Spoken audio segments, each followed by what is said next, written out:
નમસ્કાર, ચક્રવાત ન્યૂઝ સાથે હું છું જાનવી। તો આજના મહત્વના સમાચારમાં વાત કરીએ તો મરાઠા સમુદાય માટે અનામત અંગે અન્ય સમુદાયો સાથે કોઈ અન્યાય થશે નહીં। રાધાકૃષ્ણજીને એનડીએમાં પૂર્ણ બહુમતી મળશે તો છગન ભુજબળ અને અજીત પવાર ખૂબ જ ધામધૂમથી જીતશે। અમે તેમની સાથે છીએ। મરાઠા અનામતના જીઆર અંગે ઓબીસી સમુદાયને કોઈ નુકસાન નહીં થાય। જિલ્લામાં વિભાગ સમાવેશ હજુ પણ ચાલુ છે। આ અંગે ડેપ્યુટી સીએમ એકનાથ શિંદેએ કહ્યું છે કે અમે કામ કરવાના છીએ અને જનતા કામ કરનારા લોકો સાથે રહેશે। થાણે મુંબ્રામાં લકી કમ્પાઉન્ડ બિલ્ડિંગનો એક ભાગ તૂટી પડતા એક દુઃખદ ઘટના બની। આ ઘટનામાં 2 મહિલાઓ ઘાયલ થઈ હતી, જેમાંથી એક 62 વર્ષીય મહિલાનું ઘટના સ્થળે જ મોત નીપજ્યું। મૃતક મહિલાની ઓળખ શ્રીમતી નાહિદ જૈનુદ્દીન જમાલી તરીકે થઈ છે, જ્યારે ઘાયલ 26 વર્ષીય મહિલા શ્રીમતી ઇલ્મા ઝહેરા જલામીને સારવાર માટે હોસ્પિટલમાં દાખલ કરવામાં આવી છે। તો ઇમારતની જર્જરિત હાલતમાં લકી કમ્પાઉન્ડ બિલ્ડિંગનો એક ભાગ તૂટી પડ્યો હતો, જે લગભગ 25 વર્ષ જૂનો છે, તો બાકીનું માળખું જોખમી સ્થિતિમાં છે। ઘટના સ્થળે મુંબ્રાના વોર્ડ કમિટીના assistant commissioner, disaster management officer, મુંબ્રાના ફાયર ડિપાર્ટમેન્ટ અને ડિઝાસ્ટર મેનેજમેન્ટ સેલના સ્ટાફે બિલ્ડિંગના તમામ રૂમ ખાલી કરાવી દીધા છે અને બિલ્ડિંગને સીલ કરી દીધી છે। તો રહેવાસીઓએ તેમના સંબંધીઓ સાથે રહેવાની વ્યવસ્થા કરી છે।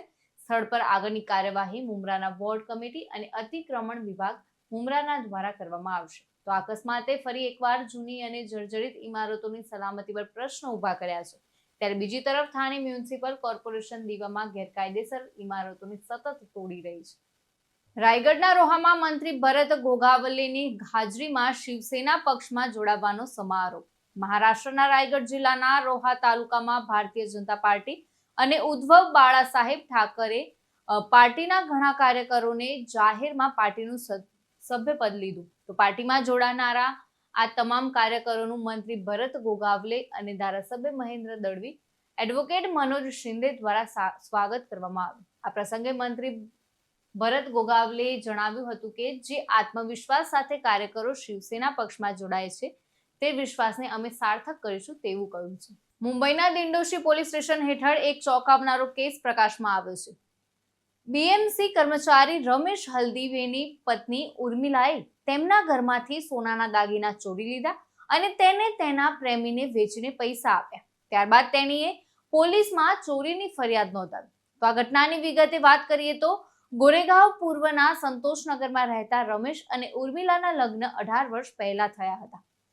તો એક દિવસ ઉર્મિલાએ કહ્યું કે તેના દાગીના ગુમ થઈ ગયા છે અને પતિ પર આરોપ લગાવ્યો, ત્યારે બંનેએ દિંડોશી પોલીસમાં ફરિયાદ કરી।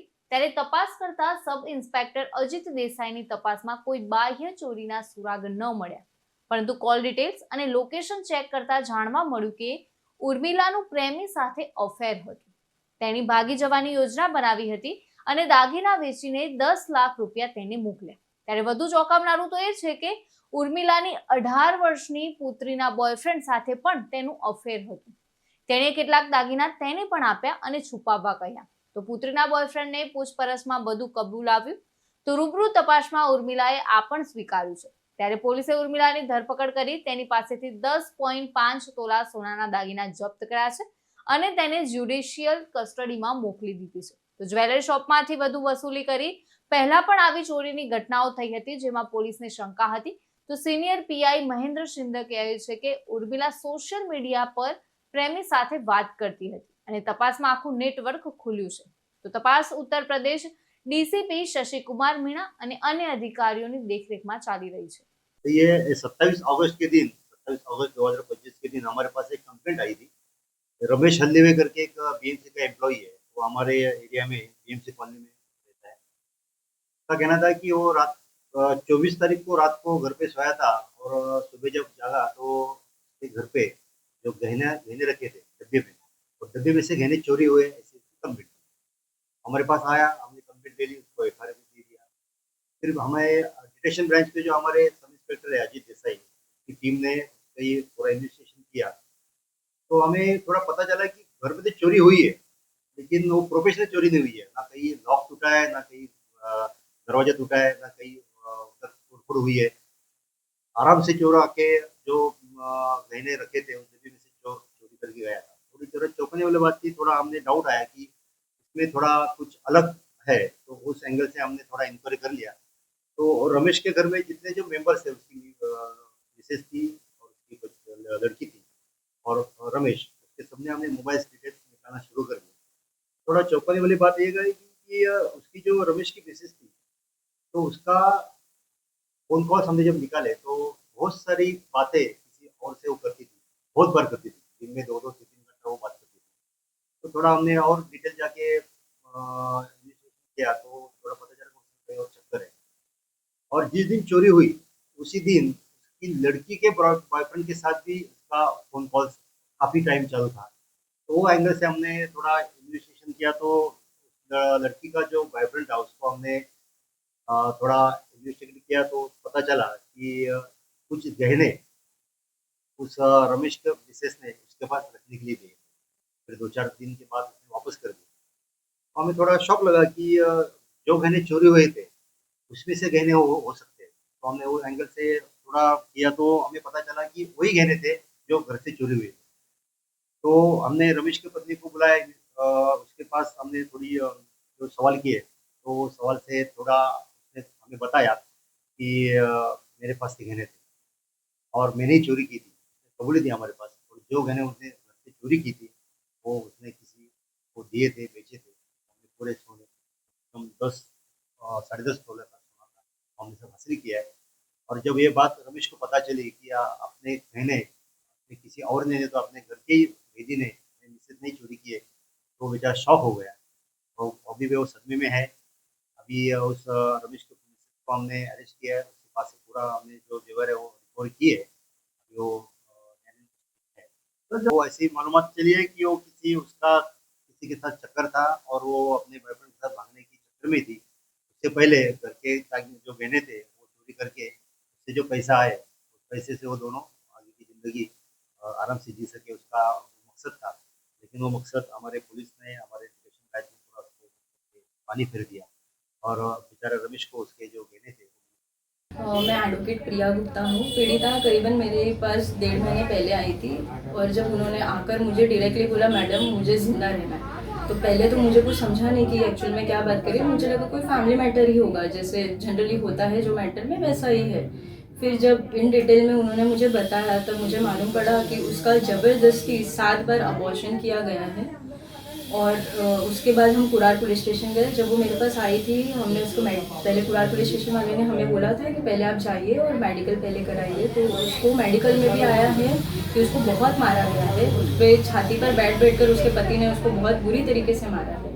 उसका पूरा आँख वगैरह एकदम काला काला हो गया था और वो जब वो आई एकदम रो रही है, बोल रही है मुझे बस ज़िंदा रहना है, ज़िंदा रहना है। वो कुछ सुनने नहीं चाह रही थी। तब मैं उसे कुरार पुलिस स्टेशन लेके गई, उसको मैंने पूरी तरीके से सुना। फिर हम कुरार पुलिस स्टेशन जाकर सारे डिस्कशन किए। हमने सीनियर ने बहुत हमें सहयोग किया और इसके बाद कुरार पुलिस स्टेशन में उनके अगेंस्ट में केस हम लोग ने FIR रजिस्टर्ड किया। उनको अरेस्ट किया धीरज ठाकुर को FIR के बाद। और अभी मंडे तक 8 तारीख तक का उनको PCR दिया गया है और ये मैटर में अभी इन्वेस्टिगेशन चल रहा है। कौन है ये धीरज ठाकुर, क्या करता है? धीरज ठाकुर, धीरज रविंद्र ठाकुर उनका पूरा नाम है। वो एक डायरेक्टर है भोजपुरी फिल्म में। मेरा पति धीरज देवेंद्र ठाकुर है जो कि भोजपुरी मूवी के डायरेक्टर है। मैंने उनके खिलाफ कंप्लेंट फाइल की हूँ कि वो मुझे बहुत मारते हैं और मेरा 7 बार अबॉर्शन किए हैं, तो इसके खिलाफ मैंने उनके ऊपर कंप्लेंट फाइल की हूँ। कब शादी हुई थी आपकी और कितने दिनों से ये मारपीट का काम चल रहा था? सर मेरी शादी 25 अप्रैल 2022 को हुई थी। उसके बाद से इन्होंने मुझे हमेशा मारते पीटते थे, इसलिए कि मतलब मैं भी जब उनको बोलती थी कि आप अपने फैमिली को बता दीजिए, तो अपने फैमिली को नहीं बताते थे कभी भी। क्या बोलते कि मैं अपनी फैमिली को कभी नहीं बताऊंगा। इसी वजह से मुझे बहुत मारते, टॉर्चर करते हैं। जब भी मतलब प्रेग्नेंट वगैरह होती हूँ तो ये अबॉर्शन करा देते हैं। सर वो मुझे कहीं नहीं लेके जाते थे। मैं जब उनको जिद करती थी ना कि मेरे को शूटिंग पे लेके चलो करके, मुझे देखने का है आपका काम, तो वो मुझे लेके गए थे। तो किसी के साथ मुझे प्रोड्यूस नहीं किए कि मैं इनकी वाइफ करके, मुझे होटल में रखे थे और गेट लॉक करके वो अपने शूट पे जहाँ पे उनका शूटिंग चलता था वो अपना उधर चले जाते थे। तो उसके बाद वो फिर उसका मैं हम लोग घर पे आए तो फिर उसके बाद मारना पीटना वो सब करने लगे और मुझे जान से मारने की भी धमकी देने लगे। और मैं उनको बोली अपने फैमिली को बता दो, तो अपनी फैमिली को बताया नहीं आज तक और बोलते कि मैं कभी नहीं बताऊँगा। और मतलब जान से मुझे मारने की धमकियाँ हमेशा देते आए हैं। तो इसीलिए मैंने उनके खिलाफ शिकायत दर्ज की है कि जो मुझे मारते हैं, जान से मारने की धमकी देते हैं और मेरे फैमिली को भी मारने की धमकी देते हैं कि तेरी फैमिली को मैं जान से मार दूंगा, मेरे पे कोई शक भी नहीं करेगा। और उसके बाद वो मतलब मैंने अपने फैमिली को भी बताया कि आप लोग को जान से मारने वगैरह की धमकी देने लगे। तो इसके बाद मैंने कंप्लेंट उनके ऊपर फाइल की और ये मुझे नाला सुपारा में लास्ट रूम पे लेके गए इस मकसद से कि वो मुझे जान से मारने के लिए। जब मैं वहाँ पे गई ना सर, तो उधर का रूम बहुत गंदा था और वहाँ पे कीड़ा वगैरह बहुत निकल रहे थे। तो फिर मैंने धीरज ठाकुर को मैंने बोली कि मुझे यहाँ पे रहना नहीं है, रूम अच्छा नहीं है। तो क्या बोले कि तू इससे भी गंदा जगह डिजर्व करती है।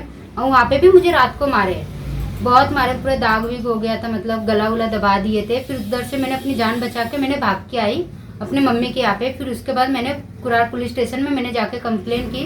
पुलिस वाले ने बोले पहले कि आप जाके मेडिकल टेस्ट कराओ, तो मैंने मेडिकल वगैरह सब की जाके। तो फिर मैंने अपने एडवोकेट से मैंने मिली, उनको सब चीज़ अपनी बताई अपने बारे में। तो मेरी एडवोकेट ने फिर मेरी हेल्प की कि मतलब कुरार पुलिस स्टेशन में जाके उन्होंने उनके ऊपर कंप्लेंट फाइल कराई। तो उन्होंने मेरा बहुत हेल्प किया और कुरार पुलिस स्टेशन से भी मुझे बहुत अच्छा रिस्पांस मिला। जो सीनियर साहब है उन्होंने मेरा हेल्प की, तो मैं उनके धन्यवाद करना चाहती हूँ कि उन्होंने मेरा बहुत अच्छा काम किया और धीरज ठाकुर को अरेस्ट किया गया है। નેપાળમાં થયેલી હિંસા પાછળ આંતરરાષ્ટ્રીય ષડયંત્ર હોઈ શકે છે। યુવાનોમાં હતાશા વધી છે તો શ્રી શ્રી રવિશંકર નાગપુર પહોંચ્યા પછી શ્રી શ્રી રવિશંકરે નાગપુર એરપોર્ટ પર પત્રકારો સાથે વાત કરતા કહ્યું કે ખેડૂતો આત્મહત્યા કરી રહ્યા છે, તે ખૂબ જ દુઃખદ છે। તેમનો આત્મવિશ્વાસ ડગમગી રહ્યો છે। આ જ કારણ છે કે આપણે મુશ્કેલીમાંથી કેવી રીતે બહાર આવ્યા છે। આવા કૃત્યો પહેલા ક્યારેય થયા નથી, પરંતુ અહીં વિદરમાં એક પેટર્ન બની ગઈ છે। થોડા વર્ષો પહેલા અમે 370 ગામોમાં પદયાત્રા કરી હતી। અમે તેમને સમજાવ્યું હતું કે 10 વર્ષ પછી આપણે ફરીથી તે કરવું પડશે। ખેડૂતો, ઠેકેદારો અને વેપારીઓને આત્મવિશ્વાસની જરૂર છે। ત્યારે નેપાળ વિશે બોલતા શ્રી શ્રી રવિશંકરે કહ્યું કે મારા નેપાળમાં ઘણા ભક્તો છે, હું સતત તેમના સંપર્કમાં રહું છું। તો યુવાનોમાં હતાશા વધી રહી છે, કોઈ યુવાનોને પ્રવેશવા દેતું નથી। જ્યારે પણ કોઈ આંદોલન થાય છે અને અસામાજિક તત્વો તેમાં પ્રવેશ કરે છે ત્યારે આમાં આંતરરાષ્ટ્રીય ષડયંત્ર હોઈ શકે છે। ઉપરાષ્ટ્રપતિ, હું તેમને ખૂબ ખૂબ અભિનંદન આપું છું। સંઘ 100 વર્ષ પૂર્ણ કરી રહ્યું છે। સંઘનું એક મહત્વનું સ્થાન છે। હું આ વાતનો ખૂબ આનંદ માનું છું। આજે મોહન ભાગવતનો જન્મદિવસ પણ છે, ત્યારે હું તેમને અભિનંદન આપું છું। જ્યારે શ્રી રવિશંકરને પૂછવામાં આવ્યું કે મોહન ભાગવતે કહ્યું છે કે ન તો તેઓ નિવૃત્ત લઈ રહ્યા છે અને ન તો તેમને કોઈને નિવૃત્ત લેવા કહ્યું છે, ત્યારે તેમણે હાથ જોડીને આગળ વધ્યા। थे वहाँ पर मैं लगातार उनके संपर्क में हूँ। युवाओं में फ्रस्ट्रेशन बढ़ता चला गया ताकि युवाओं को कोई प्रवेश नहीं दे रहे थे, यही एक बात है। पर जब भी कोई आंदोलन हो जाता है असामाजिक तत्व उसमें घुस जाते हैं और लगता भी है इसमें कोई और अंतर्राष्ट्रीय षड्यंत्र भी हो सकता है। થાણેવાસી ટ્રાન્સ હાર્બર રૂટ પર લોકલ ટ્રેનમાં 2 મુસાફરો વચ્ચે ટ્રેનમાં સીટ પર બેસવાને લઈને ઝઘડો થયો। આ ઝઘડો ધીમે ધીમે મારામારી સુધી પહોંચ્યો તો બંને એકબીજાને માર મારવાનું શરૂ કર્યું, જેના કારણે અન્ય મુસાફરો પણ ડરી ગયા અને ત્યાંથી ચાલ્યા ગયા। જો કે પરિસ્થિતિ વધુ વણસે તે પહેલા મુસાફરોએ સમજદારી દાખવી અને તે દરમિયાન ગીરી કરીને બંનેને શાંત પાડ્યા। તો મુસાફરોના સમયસર હસ્તક્ષેપને કારણે ટ્રેનમાં પરિસ્થિતિ ફરી સામાન્ય થઈ ગઈ। સતીશ સોની સાથે ચક્રવાત ન્યૂઝ, મુંબઈ। તો સમાચારમાં અત્યારે બસ આટલું જ। વધુ સમાચાર માટે જોતા રહો ચક્રવાત ન્યૂઝ।